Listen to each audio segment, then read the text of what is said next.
Hello mga kabusing! Welcome back to my vlog. So for today's video nga mga kabusing, ang pag-uusapan natin ngayon ay kung sino-sino yung magiging number 1 pageant of sa taong 2024 mga kabusing. Yun ang ating pag-uusapan at intro muna tayo.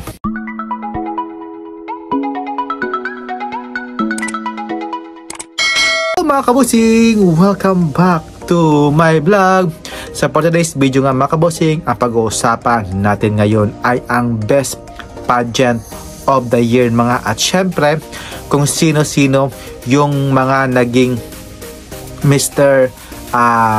International na nanalo at nakoronahan mga kabosing, at syempre yung mga nag-runners up, kung sino-sino yung mga best of the best mga kabosing ngayon. So let's start with best pageant of the year mga kabosing. Yan nga ay ang Miss Grand International mga kabosing, na kung saan ang ganda ng kanilang production, yung kanilang setups ng kanilang labanan mga kabosing. When it comes sa stage, sobrang ganda talaga mga kabosing, at hindi mo talaga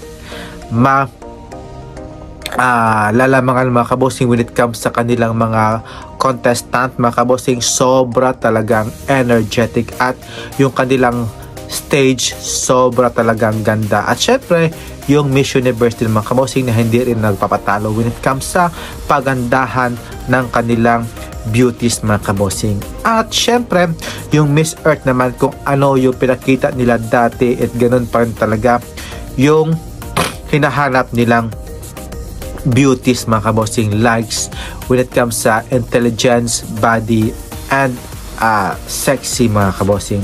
When it comes naman sa kanila sa mga pageant male mga kabosing, yan yung nakitaan ko talaga, yung si Mr. Indonesia from Mr. International na si Glenn.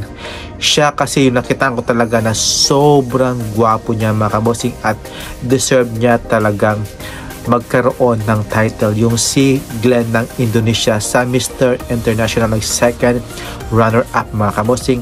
At syempre nga yung kasabayan niya na si Nigeria na naging Mr. International 2024. At syempre hindi rin nagpapahuli si Man of the World ng Venezuela na si Sergio Asuegia mga kabosing. Sobrang gwapo niya, ang ganda ng kanyang katawan, napaka-bubbly niya talaga mga kabosing, at dyan mo talaga makikitaan kung sino talaga yung napaka malakas ang dating. At syempre sa Man of the World din na from Philippines na si Kenneth Kabungkal mga kabosing, na dito sobrang ganda ng kanyang mata, sobrang gwapo niya, ang lakas ng dating niya mga kabosing.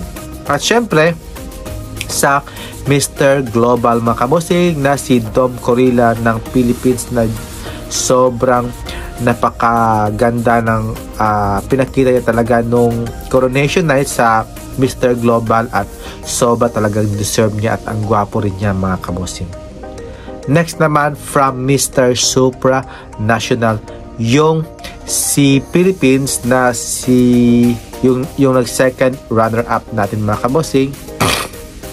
Sobra talagang bubbly ng personality niya, at napaka-deserve din naman talaga niyang manalo mga kabosing. At syempre si Mr. World 2024 from Vietnam, na sobrang gorgeous niya mga kabosing. Ang ganda ng smile niya, napaka-captivating din niya mga kabosing when it comes sa kanyang personality mga kabosing. Ayan, what do you think mga kabosing?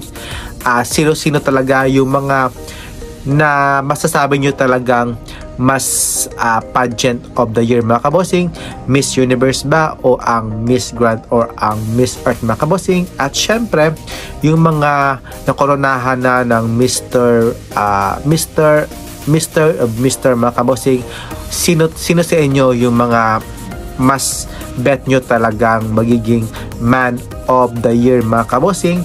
For me, yung Man of the Year ko talaga is from Venezuela at siyempre si Indonesia mga kabosing. Silang dalawa talaga yung bet na bet ko talaga. Si Indonesia ng Mr. International, at siyempre Man of the World ng Venezuela mga kabosing. So, bago matapos ang taon na ito is Merry Christmas and Happy New Year mga kabosing. At thank you for watching mga kabosing. And good night po. And see you next year mga kabosing for my next vlog. At syempre, support po natin yung aking YouTube channel mga kabosing. Thank you for watching and have a nice day. See ya!